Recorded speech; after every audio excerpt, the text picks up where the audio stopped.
Radio Gabon, il est 13 heures.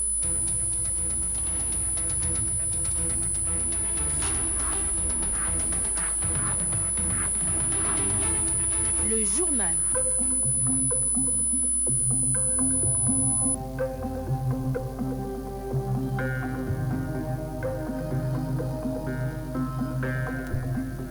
Madame, Messieurs, bonjour, merci de rester fidèles au programme de Radio Gabon, 13h dans les studios, le titre de votre journal. Le budget primitif de la commune de Libreville, adopté en recettes et en dépenses à près de 28 milliards de nos francs par les conseillers municipaux réunis en session ordinaire. Réhabilitation des forages dans 27 villages et districts répartis dans les provinces de l'Estuaire, du Moyen-Ogooué et de l'Ogooué maritime. Le gouvernement et la Banque mondiale procèdent ce jour à la remise des sites aux entreprises adjudicataires des marchés et au lancement des travaux. Hors de nos frontières, en Côte d'Ivoire, Ahmed Bakayoko s'est éteint hier en Allemagne des suites d'un cancer à l'âge de 56 ans. Dans ce journal, Pakita Love Dilebou fait le point sur sa disparition. Voilà pour le sommaire de votre édition d'information. Le développement, c'est juste après ceci. Le saviez-vous? Il existe des gestes simples à connaître pour empêcher la propagation du coronavirus. On les appelle les gestes barrières. Quels sont-ils? Se laver fréquemment les mains avec un désinfectant à base d'alcool ou de l'eau et du savon. En cas de toux et d'éternuement, couvrez la bouche et le nez avec le coude fléchi ou un mouchoir. Jetez immédiatement le mouchoir et lavez-vous les mains. Évitez tout contact étroit avec une personne ayant de la fièvre et de la toux. Saluez sans se serrer la main. Évitez les embrassades. Nettoyez les objets et les surfaces souillées. Si vous présentez des symptômes de la grippe, fièvre, toux, éternuement, difficulté à respirer, ne vous rendez pas dans une structure sanitaire ou chez votre médecin traitant. Appelez le 1410.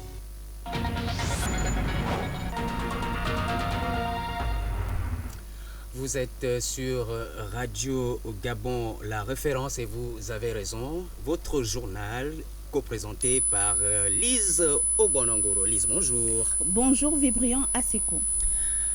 En prélude à la campagne de vaccination face à la pandémie de la Covid-19, le président du COPIL reçu au cabinet de travail du Premier ministre.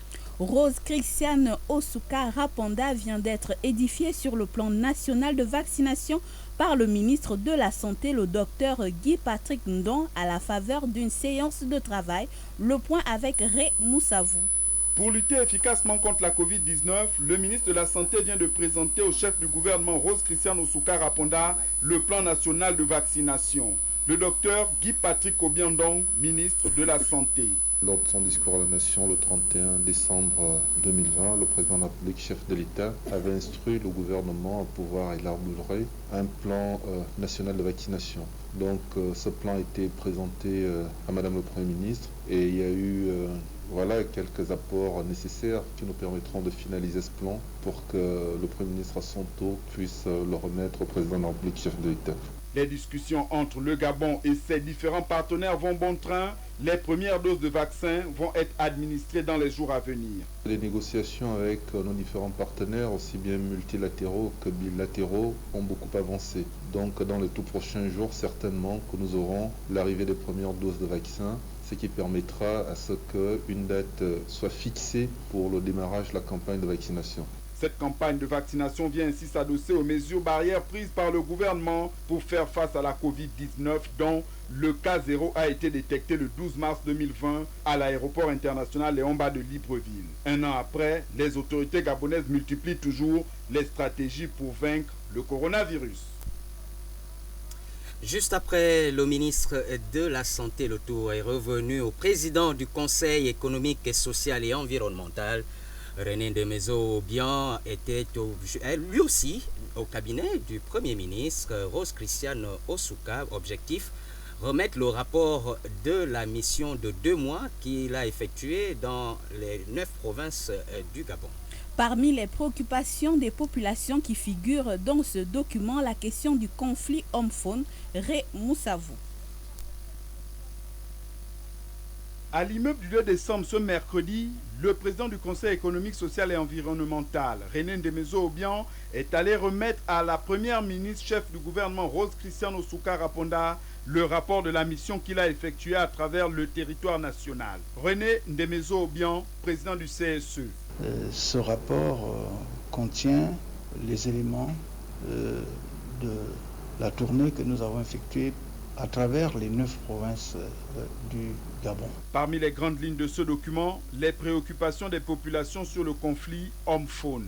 Nous avons donc développé toutes les préoccupations qui sont celles des populations gabonaises, eu égard notamment au conflit faune-homme, en particulier les problèmes de dévastation par les pachydermes des plantations des villageois, ce qui induit de nombreux problèmes, ainsi que des problèmes de sécurité, parce qu'il y a aussi des endroits où on assiste à des attaques par les pachydermes ou par d'autres animaux des populations.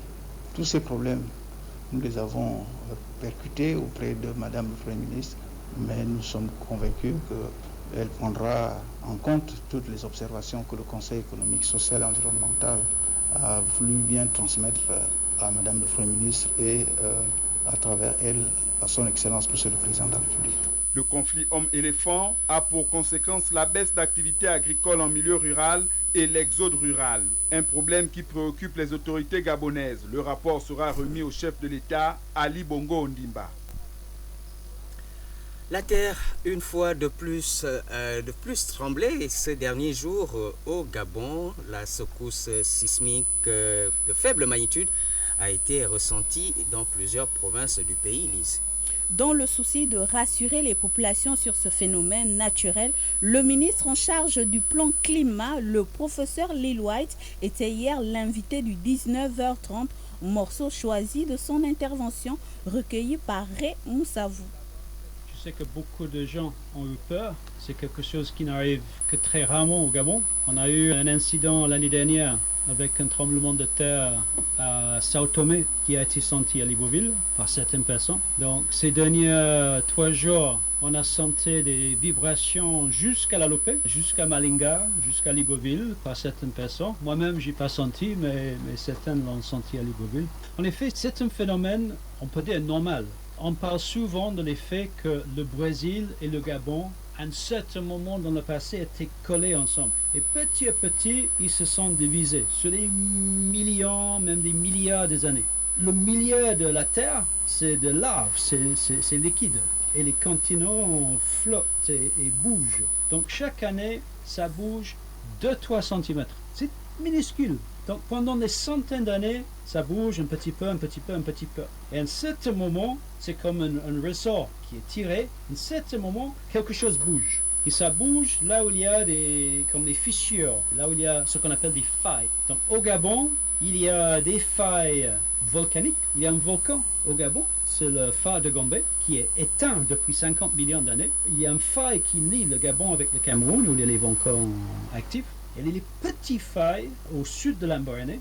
Et donc, quand le réseau est tiré, ça peut prendre des décennies, même des siècles. Mais à un certain moment, les rochers bougent. Quand les rochers bougent, c'est ça qui provoque le tremblement. On a la chance au Gabon que les failles au Gabon sont petites. Donc, on ne va jamais avoir un grand tremblement de terre. Il n'y a pas à craindre. C'est un phénomène intéressant. Moi-même, je suis un peu frustré parce que je n'ai rien senti.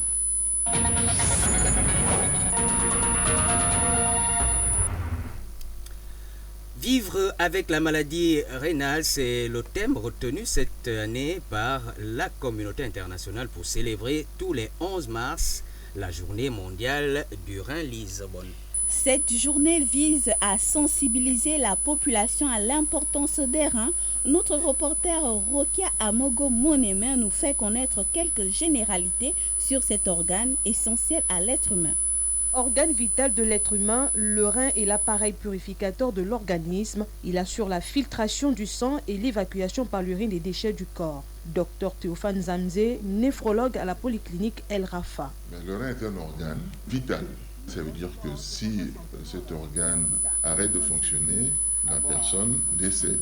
En activité permanente pour purifier le corps humain, cet organe est exposé à l'usure, une usure causée par de nombreuses pathologies qui aujourd'hui sont désignées comme des maladies à l'origine de l'insuffisance rénale. Cet organe est susceptible de développer plusieurs maladies, plusieurs affections. L'hypertension, le diabète, ces affections elles-mêmes vont évoluer pour aboutir à ce que tout le monde redoute, qui est l'insuffisance rénale. Et cette insuffisance rénale elle-même peut évoluer et aboutir au stade d'insuffisance rénale terminale. Pour pallier au dysfonctionnement des reins, effet déclencheur de la maladie, les patients souffrant d'insuffisance rénale sont obligés de recourir à l'hémodialyse. Il va arriver en dialyse, mais on essaye à ce moment-là de retarder cette échéance, pour que la personne puisse vivre à peu près normalement. Parce que le traitement par dialyse est très contraignant, c'est un traitement très lourd. Comment peut-on prévenir de cette affection rénale? Le docteur donne quelques conseils. Avoir une hygiène de vie pour protéger le rein. L'élément fondamental, c'est l'hydratation de l'organisme. Il faut donc assurer une bonne hydratation de l'organisme. Première chose. Deuxième chose, c'est qu'il faut manger sain. La journée mondiale du rein a été lancée à l'initiative de la Société internationale de néphrologie en vue de sensibiliser le grand public au dépistage et au diagnostic précoce. Le budget primitif de la commune de Libreville en nette hausse à plus d'1,4 milliard de nos francs lises. C'était à l'occasion de l'ouverture des travaux de la première session ordinaire du conseil municipal de la commune de Libreville pour examen et adoption du budget primitif de l'exercice 2021. Issa Steve Mefan. Les conseillers municipaux se sont réunis en première session ordinaire en vue de l'adoption du budget primitif de l'exercice 2021. Eugène Ba, président du conseil municipal de la commune de Libreville. Le budget 2021 que nous soumettons à votre adoption s'élève en recettes et en dépenses à la somme de 27 719 191 324 francs CFA. Il est en augmentation d'1 401 104 255 francs CFA par rapport à celui du précédent exercice qui était de 26 318 187 069 francs CFA. Conformément à notre plan stratégique triennal 2021-2023 et à la note de cadrage qui ont précédé son élaboration, le budget primitif, dans ses grandes lignes, prend en compte les dépenses obligatoires, telles que les charges liées aux ressources humaines, aux prestations d'état civil, à la tenue des sessions ainsi que la dette jugée prioritaire. Lors de son discours d'ouverture de session ordinaire, le président du conseil municipal Eugène Ba s'est appesanti sur l'optimisation des recettes en vue de réaliser des investissements structurants quelque peu plombés par les dépenses du fonctionnement courant. Notre ambition de réaliser des investissements structurants encore plus lourds est limitée à cause des budgets fortement obérés par les dépenses de fonctionnement courant qui, à elles seules, représentent près de 90% du budget global, dont 72% de salaire, ce qui dépasse largement les 60% prescrits par la loi relative à la décentralisation. La multiplication des initiatives visant à augmenter les recettes propres pour répondre positivement aux aspirations légitimes de nos concitoyens qui souhaitent habiter une ville moderne et écologique où il fait bon vivre. En dépit du contexte socio-économique difficile amplifié par la crise sanitaire due à la pandémie de coronavirus, le bureau du conseil municipal souhaite s'inscrire à ne ménager aucun effort pour traduire dans les faits le concept Libreville ville écologique porté sur le développement durable. Examen du projet du budget primitif de la commune de Libreville. Celui-ci a été adopté à une large majorité de 140 voix pour et 2 contre. Retrouvons Issa Steve Mefan à l'occasion de la clôture de ces travaux. C'est en application des dispositions combinées des articles 36, 44 et 62 de la loi organique numéro 1 du 15 juin 2015 relative à la décentralisation que le maire de la commune de Libreville, Eugène Ba, a convoqué le conseil municipal en session ordinaire aux fins d'examiner et adopter le budget primitif exercice 2021. Nous tenons à adresser nos remerciements les plus sincères à l'ensemble des conseillers municipaux pour nous avoir permis de disposer d'un budget et nous autoriser ainsi à pouvoir dérouler notre feuille de route. Nous prenons dès lors l'engagement de gérer de manière orthodoxe les ressources mises à notre disposition en veillant à ce que l'exécution du budget soit conforme au vote exprimé. Cet engagement s'inscrit également dans le respect de l'exigence d'une tolérance zéro, désormais fortement préconisée par la tutelle pour proscrire les détournements des fonds publics. Les besoins d'investissement sont nombreux, mais les ressources restent limitées. Comme dit l'adage, les fruits doivent porter la promesse des fleurs. Autrement dit, les réalisations concrètes sur le terrain devront refléter le volume des fonds dégagés. L'action des collectivités locales étant soumise à un certain nombre de procédures et de décisions préalables ouvertes par la tenue des débats d'orientation budgétaire, Eugène Ba, président du conseil municipal. Permettez-moi encore une fois de vous remercier pour vos contributions positives qui ont permis aujourd'hui de faire un grand pas qui, j'en suis sûr, sera suivi d'autres pas décisifs. La réussite du bureau du conseil municipal repose à la fois sur l'implication des membres du dit conseil et de l'ensemble des services techniques municipaux. La rigueur et l'engagement des uns et des autres devront nous permettre d'atteindre les objectifs que nous nous sommes fixés. La politique communale de la ville de Libreville adoptée après l'accord des conseillers municipaux. La voie du quartier Carrefour Glace, située en plein centre-ville, comme dans plusieurs autres quartiers de la capitale, subit une cure de jouvence. Mais depuis quelques mois, les travaux de cet axe sont à l'arrêt. Une situation inquiétante pour les riverains ainsi qu'aux opérateurs économiques. Edgar Kaba. Plus possible de passer par cette route du Carrefour Glace depuis bientôt un bon bout de temps à bord d'un moyen de locomotion. Et les opérateurs économiques situés le long de ce trajet sont prêts à mettre la clé sous le paillasson. Leur situation devient de plus en plus compliquée à cause des travaux de réhabilitation de cette route qui sont à l'arrêt. Les populations aussi payent le lourd tribut. Ils sont venus en disant qu'ils vont réparer les caniveaux et certains trous qui sont là. Mais quand ils ont commencé les travaux, ils ont fait un peu, ils ont laissé jusqu'au jeudi, comme tu vois. C'est comme ça que nous sommes là. Et c'est depuis quand? Depuis octobre, novembre, ils sont venus déposer les panneaux, ils commençaient à nettoyer le caniveau et tout le trou. Et après, ils sont venus bloquer complètement. Et qu'est-ce que ça vous cause comme dommage? Oh, même j'arrive même pas à payer le loyer. Aujourd'hui, sur 4 mois qu'il va payer mon loyer. À cause de la route, parce que les gens n'arrivent pas à passer. Si tu n'as pas un client qui est ta vraie personne, voilà. Donc en tout cas, je ne suis pas le seul, tout le monde sont paralysés. Tout ce qui ont les activités... Tout. Pour payer le loyer, tout le monde ici. Il y a même la dame qui est quittée, le procureur là, il est quitté. Ah là, il y avait... Il y a un procureur là, un restaurant, il est parti, parce que ça ne marche pas. On va les pneus, on fait les vidanges, paralyse, équilibrage, tout ça là c'est les voitures. Mais si les voitures ne viennent pas, on ne peut pas travailler. On attend. Moi, je suis Michel. On a barré la route là, bientôt 4 mois. On a dit que l'État n'est pas payé. On ne sait pas pourquoi l'État n'est pas payé. Bon, peut-être c'est eux-mêmes qui n'arrivent pas à faire le travail. Là maintenant, mon frère, je ne sais pas ce que je vais dire. Pour arriver à travailler même, la fois donnée, je dois 4 mois même les loyers. Je suis parti prêter l'argent pour payer les loyers. Si c'est une route secondaire, on voit que c'est la route secondaire en pleine vie. C'est pas la peine. L'économie du pays, on peut dire qu'elle n'est pas stable en ce moment. La Covid a causé beaucoup de problèmes dans l'économie du pays. Ce n'est pas seulement les fermetures de la route, seulement que c'est des compréhensions. On comprend. Mais les fermetures aussi, ça nous bloque. Au Carrefour Glace, les blocs de béton, les tracteurs à l'arrêt, les travaux inachevés, ce sont là les décors qui règnent actuellement sur place. Bonne chance à ces opérateurs économiques installés sur cette voie.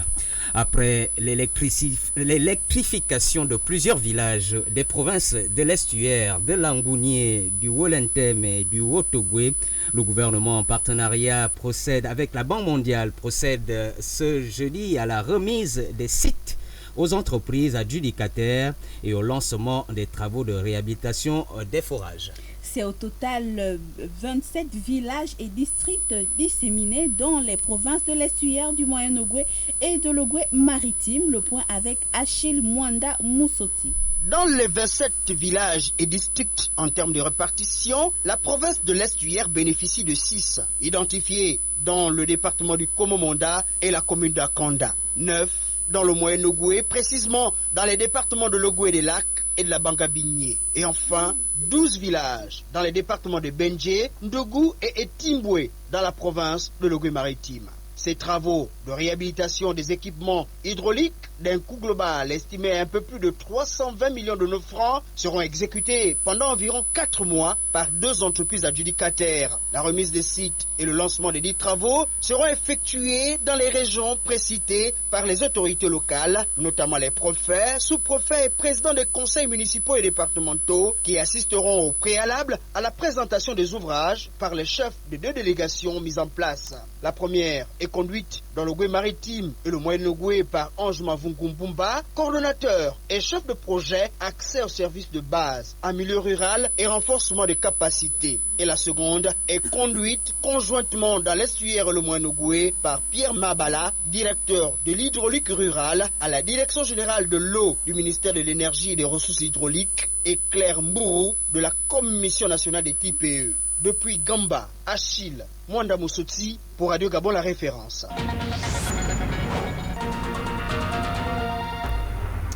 13h21, la suite de cette édition d'information. Allons la chercher à Makokou pour parler de ce projet de construction de la route Makokou, Mekambo et Kata qui est en bonne voie. La communauté économique et monétaire de l'Afrique centrale va accompagner notre pays pour la réalisation de ce grand projet. Cécile Akouma Mendom. Financé par la communauté économique et monétaire de l'Afrique centrale en abrégé CEMAC, l'étude d'impact environnemental et social et le plan complet de réinstallation en vue du bitumage du tronçon routier Makokou, Mekambo et Kata, long de 260 km, vient de faire l'objet d'une session d'échange relative à la consultation publique entre experts, autorités administratives, composées du préfet du département de Livindo, Sylvain Maéné, autorités politiques, le président du conseil départemental de Livindo, Thierry Viokogé, le secrétaire général du conseil municipal de Makokou, Michel Mbazaboua, les auxiliaires de commandement et les notables. Martial Angondo, expert du projet. Je suis là pour faire une étude. Et si on prend singulièrement notre étude, c'est comme si vous faites un devis chez quelqu'un. Vous voulez savoir combien coûte votre maison. Il va vous faire le devis, mais c'est à vous d'aller chercher le financement pour réaliser votre projet. Dans le cas que nous avons, nous sommes accompagnés pour le moment par la CEMAC qui a financé les études. Maintenant, dans le partenariat que la CEMAC a avec l'État gabonais, nous espérons qu'elle va également accompagner l'État gabonais dans la réalisation de ces projets-là. Parce que c'est facile quand vous avez une organisation internationale, sous-régionale, rapidement elle peut capitaliser des financements pour l'ensemble de ces pays. Durant 5 heures d'horloge, toutes les problématiques ont été évoquées, de Makokou en passant par Mekambo et Kata. Toutes les préoccupations liées à l'amélioration de ce tronçon routier ont été prises en compte, chose qui a réjoui l'ensemble des notables. Je suis tellement ravi de la présence de la CEMAC ici, parce que bon, c'est un projet qui date, mais qu'on ne croyait pas que ça devait voir le jour. Mais à partir de cette réunion, j'ai vraiment foi. Le projet va véritablement voir le jour. À l'issue de cette session d'échange relative à la consultation publique, un procès verbal a été émargé par l'ensemble des responsables cités ci-dessus, tout en précisant qu'il est prévu 21 jours d'examination et de recensement des suggestions liées à ce projet salutaire pour la province de l'Ogoué-Ivindo. De Makokou, Cécilia Koumamendom pour Radio Gabon, la référence. Retour à Libreville et nous parlons aussi de cette assemblée générale du SINAPAP avec quelques agents de la maison Georges Rahuri, siège de la maison de la radio et télévision nationale. Objectif, faire le compte rendu de la réunion présidée hier par le ministre de la Communication et aussi encourager les communicateurs à redoubler d'efforts dans la sensibilisation pour la lutte contre la Covid-19. Écoutons Aminata Ondo, présidente du SINAPA, propos recueillis par Marlise Reyi Ngoubika. Cet AG nous a permis de recadrer les choses. Vous savez que la communication fait partie des secteurs essentiels pour la lutte contre la Covid-19. Et au cours de la première pandémie, on était un peu inquiet du fait que nous ne travaillons pas dans des conditions acceptables. Vous savez que la caméra, le micro, la table de montage, la production, ce ne sont pas des machines qui travaillent, ce sont des hommes. Donc ces hommes, il faut les protéger. Et aujourd'hui, le gouvernement vient de démontrer qu'ils nous font confiance. Ils viennent de nous aider à réaliser la production et la sensibilisation dans tout le Gabon sur la dangerosité de cette pandémie. Donc nous devons aujourd'hui prendre conscience que la communication est un secteur important dans la lutte de cette maladie et que nous devons maintenant démontrer à l'opinion nationale que nous devons faire notre travail dans la sensibilisation, dans les annonces au quotidien, dans le suivi de cette maladie, aussi bien dans les zones rurales que dans les zones urbaines. Donc nous sommes là ce matin pour dire aux communicateurs qu'il faut se mettre au travail. Nous devons sensibiliser les populations. Nous devons leur dire ce qui va arriver, ce qui est arrivé et ce qui doit se faire pour que les populations puissent être épargnées de cette pandémie. L'actualité internationale, c'est l'affaire de Paquita Love Dilebou Mabika. Bonjour. Bonjour Lise. Nous revenons avec vous sur cette note triste en Côte d'Ivoire. Oui Lise, la nouvelle est tombée un peu vers 22h hier par communiqué à la télévision nationale ivoirienne RTI. Ahmed Bakayoko, le Premier ministre ivoirien, s'est éteint en Allemagne à l'âge de 56 ans des suites d'un cancer. Il avait été évacué de Côte d'Ivoire en France pour raison médicale le 18 février dernier. Après une aggravation rapide de son état de santé, 6 jours plus tard, il est transféré en Allemagne où il trouve la mort.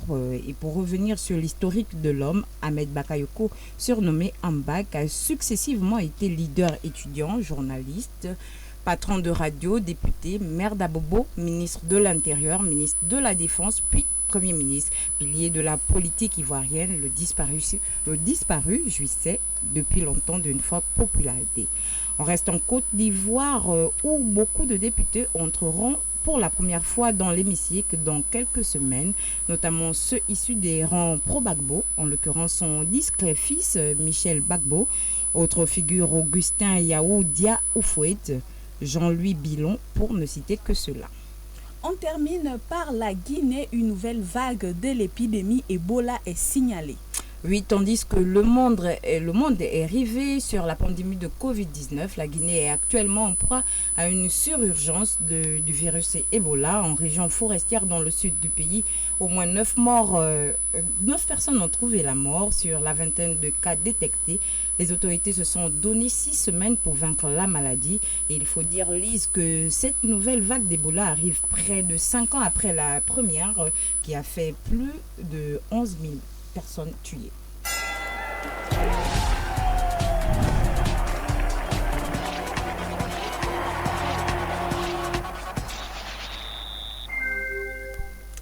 L'information sportive aujourd'hui, c'est principalement du football, mais avant, parlons du taekwondo. La date de l'élection à la présidence de la fédération enfin fixée. C'est avec vous, Frédéric Lancépania. Bonjour. Bonjour Vibriant, bonjour à tous. Oui, c'est le 21 mars prochain, date communiquée par le président du comité olympique Léon Folquet pour l'organisation de l'élection du président de la fédération gabonaise de taekwondo. Et ce, après avoir reçu du ministère des Sports une rallonge budgétaire comme souhaité.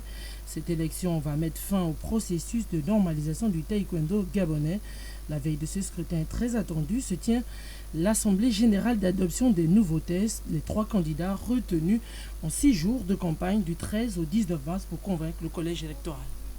Et éliminatoire CAN Total Cameroun 2021, les 24 Panthères pour la 5e et la 6e journée connue. Pas grand changement en tout cas. Oui, pas de grand changement dans l'ensemble. Patrice Neveu a fait appel au cadre pour affronter la RDC et l'Angola. Le capitaine Pierre-Emerick Aubameyang et Kwele Manga, Poko Kanga Gelor, Ibrahim Don, Lemina, Denis Bouanga sont tous dans cette liste. Seule absence de marque, celle du défenseur central Aaron Apinango en rééducation dans son club Sivaspor. Son remplacement reste à grande interrogation. On note les retours des gardiens de but Jean-Noël Amonome et Donanze, mais également du milieu Serge Martisson Gouali, absent lors de la double confrontation contre la Gambie en novembre dernier. La nouveauté, première sélection du défenseur Anthony Oyono, sociétaire de Boulogne en France. Positif au Covid-19, le sélectionneur du Gabon, Patrice Neveu, actuellement en France, n'a pas tenu la traditionnelle conférence de presse après la communication de sa liste. Pour sa part, Raphaël Zambanzaba, directeur technique national, voilà un groupe équilibré, il le dit au micro de David Maguena. Le groupe qui a été concocté par le sélectionneur national, à mon avis, est un groupe tout à fait équilibré. De ce groupe manque simplement, je pense, pour les ténors, Aaron Apindangoy, pour lequel nous souhaitons réellement qu'il se rétablisse, parce que c'est quand même pour nous un élément important pour notre défense. Il faut dire que nous constatons, et vous pouvez constater qu'il y a 24 joueurs sélectionnés. C'est simple à comprendre. Le jeune Alevina a enregistré un certain nombre de cartons qui font qu'il ne puisse pas prendre part au match contre la RDC, et l'entraîneur a bien fait de le retenir parce qu'il pourrait effectivement jouer contre l'Angola. Tout maintenant dépendra de leur degré de motivation, leur degré d'implication pour ce match qui pour nous est un match tout à fait capital, qui nous ouvre les portes, n'est-ce pas, de la prochaine CAN au cas où nous arrivions à le gagner. Un match capital, Gabon-RDC, c'est le 25 mai prochain à Vanceville. En cas de souci, donc, Patrice Neveu a choisi 6 joueurs placés sur la liste d'attente. Il s'agit des portiers Stéphane Bitseki, Daliantou Alorgo et des joueurs de champ Merley Tandjigora, Lévi Bandina, Steven Zambé, Louis Ochanga Emeka, Axel Meye et Meshak Bambandila. De son côté, le sélectionneur national des Léopards, Christian Tsengi Biembe, a rendu public une liste de 40 joueurs pour les 2 dernières rencontres des éliminatoires de la Coupe d'Afrique des Nations au Cameroun 2021. Sur cette liste, 31 joueurs sont retenus avec 9 réservistes. Et nous restons en football, Frédéric. Coupe de la Confédération de la CAF, tous les résultats de la première journée de la phase de poule. Groupe A, Enyimba du Nigeria bat Al-Ali 2-1. Al-Ali Benghazi de Libye, Estefi d'Algérie fait match nul contre Orlando Pirates de l'Afrique du Sud. Dans le groupe B, Berkane du Maroc fait bas 2-0. Naspa Star de la Zambie, la JS Kabylie d'Algérie fait un match nul 0 but partout contre le Coton Sport du Cameroun. Dans le groupe C, le club sphacien de Tunisie bat 1-0 Salitas FC du Burkina Faso. Le SC Sahel, l'étoile du Sahel de Tunisie bat 2-0 la SC Jaraf du Sénégal. Dans le groupe D, Raja de Casablanca du Maroc bat 1-0 Namouga FC de la Tanzanie. Et enfin, les Pyramides FC d'Égypte écrasent 3-0 le Kana FC de Zambie. La deuxième journée de la phase de groupe de la Coupe de la CAF, c'est ce mercredi 17 mars prochain. Merci Frédéric Nancy. À demain, 13h pour d'autres nouvelles de sport. Et c'est sur cette note que nous refermons cette édition d'information. Nous avons le rappel des titres. Le budget primitif de la commune de Libreville adopté en recettes et en dépenses à près de 28 milliards de nos francs par les conseillers municipaux réunis en session ordinaire. Réhabilitation des forages dans 27 villages de districts répartis dans les provinces de l'estuaire du Moyen-Ogooué et de l'Ogooué maritime. Le gouvernement et la Banque mondiale procèdent